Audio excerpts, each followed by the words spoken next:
think I figured out how fate and free will exist at the same time.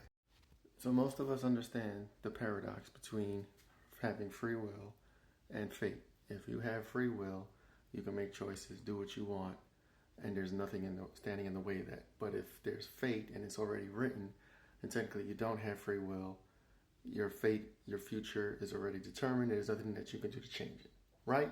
Supposedly. We can't forget this reality.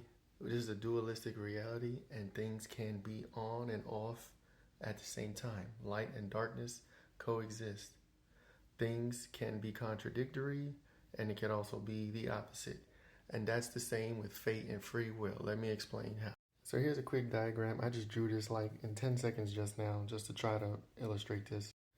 So basically, here's a timeline. You have your timelines. You have timeline A through E. On the left, you have your free will. On the right, you have your fate. These are the fates of these timelines. So for instance, if you are on timeline A, free will, you have chosen timeline A, you're living that right now.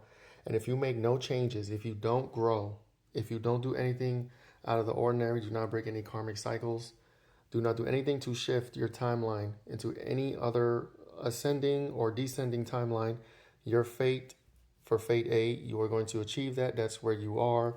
That's your timeline. But if you shift, whether descend or ascend, your free will determines your timeline, and each of these timelines have their own fate. So basically, free will exists because you could choose your timeline. You make decisions. You could shift at any time. You could shift upwards. You could shift downwards. You could break cycles. You can choose your path.